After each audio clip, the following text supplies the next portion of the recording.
listening to the Fran Halloran Show on Columbia's local talk radio experience, The Point, 95.9 FM, 1470 AM. We're in segment number 3. We're a little behind. I apologize for that. Sometimes I ramble a little bit. We want to talk a little bit about the profile of a millionaire next door.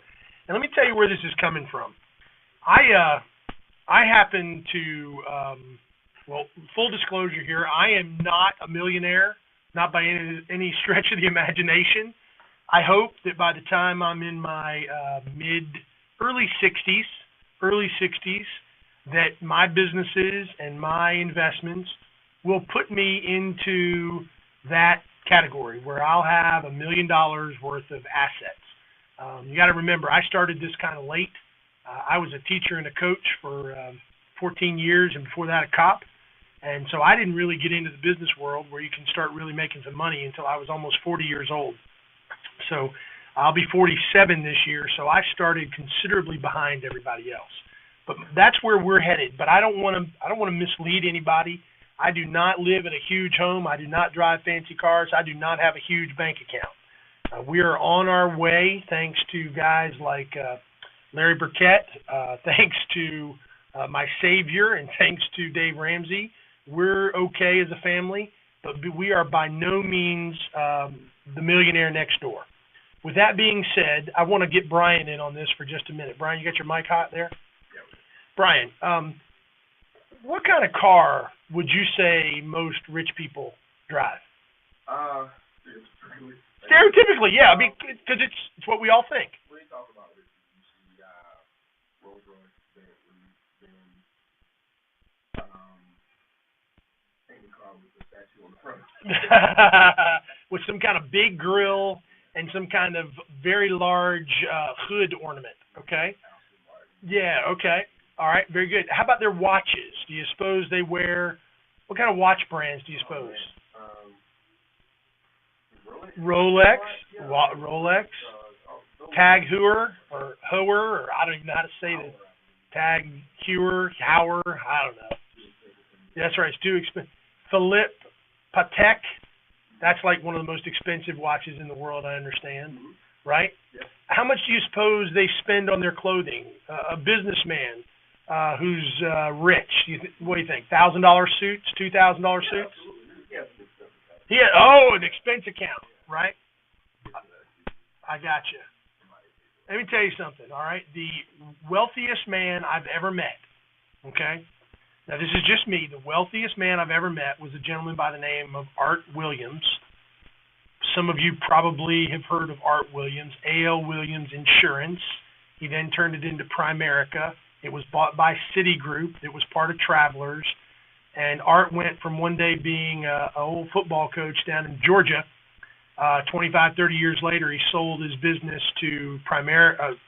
He sold the business called Primerica to Citigroup/Travelers and made himself a billionaire.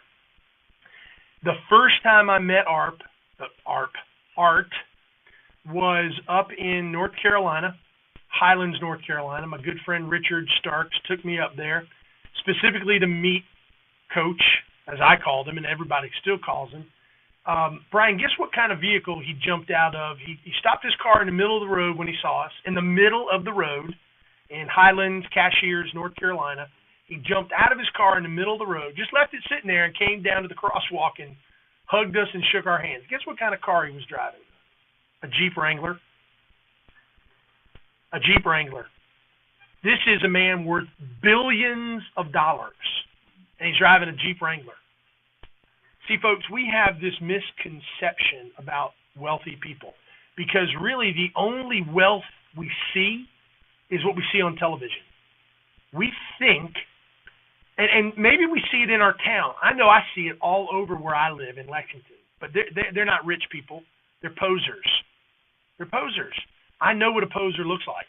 I know what a poser looks like because let me tell you what, I have met many millionaires next door. They don't buy expensive suits. They spend about $300, maybe $400 on a suit of clothes. And even then they do so reluctantly. Their favorite brand of watch, Timex. and they buy it usually at Walmart. And they drive, Jim said earlier, the Ford F-150 or a Ford Explorer. They are simple people. And here's what I want you to understand, folks. These millionaires, remember, what you see on TV is a bunch of fluff. Donald Trump is a wealthy man, but he is the super elite. And to be super elite, you got to kind of inherit your money. Most millionaires who live next door to you in middle-class America, maybe upper middle-class America, they look like you. They drive the same cars as you. They're just way better with their money than you. Let me give you a little profile here, okay? Let me give you a little profile. The next door millionaire is a 57-year-old male married with 3 children. 1 in 5 is retired. 2/3 are self-employed. 2/3. 67% of them own their own business. They work for themselves. Many of the businesses they own, they are not what you would call fancy. They're dull, maybe even normal. Here's the businesses that the millionaires next door own. Welding contractors, auctioneers. Here's the businesses they do. Farmers, owners of mobile home parks, owners of pest control companies, coin and stamp collectors, businesses, and paving and grading contractors. Not a fancy thing there. How many doctors and lawyers you hear in the millionaire next door? Not even one. Guess what their wives do? If their wives work, guess what their wives do? They're teachers. That's it. That's their wives are teachers. That's why their wives are teachers. They live in modest homes. The average home value of the next door millionaire, $300,000. And they have lived in that home for at least 20 years. Now, what does that tell you? So who's living in the multi-million-dollar? The posers, my friend, and we're going to have to mix segments here. That's part of our "that's a bunch of crap" moment, because let me tell you something, folks. Here's what I want you to get from this. The posers are the people who buy the very expensive watches. I got a friend. His children swim with my children. He's got himself a $8,000, $9,000 watch on his wrist. He doesn't have a pot to pee in sometimes. He's forever complaining about being broke. But he's got a $9,000 watch on his wrist. He's a poser. There's a lot of them out there. They drive cars they can't afford. They live in houses they can't afford. They are posers. And they're fooling everybody into thinking they've got money. And what happens is we see them, and we say, man, look at them. They're doing so well. Look at that. He's driving a BMW. He's driving a Mercedes. Folks, they're leases. They're leases. They're not buying a new car every 2 years. They're leasing the car. These posers spend so much of their time trying to keep up with the guy next door.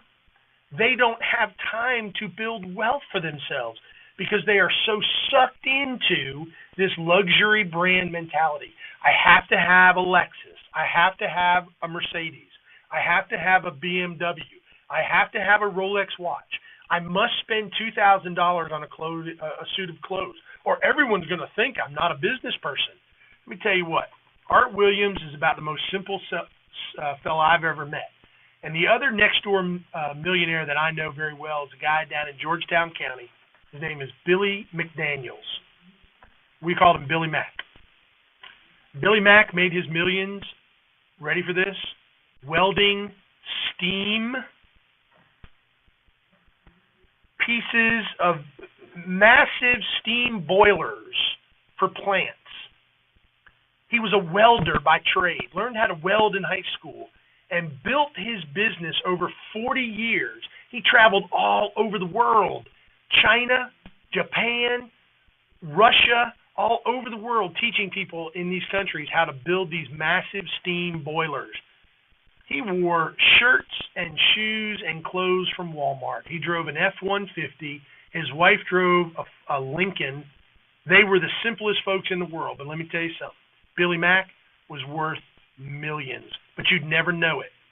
Folks, watch out for the posers. The posers are the ones giving you the idea that you need to spend your money frivolously on crap. Do not fall into that trap. You want to know how to get wealthy? Ask a wealthy person. It's just like life. You want to lose weight? Ask someone who's done it. Don't ask a big fatty. You want to have a successful marriage? Ask somebody who's been married 20, 30, 40 years. Don't ask that twice divorced guy you know who's cheating on his wife. Find the people who have money. Talk with them about it. We'll be right back on the other side of this break.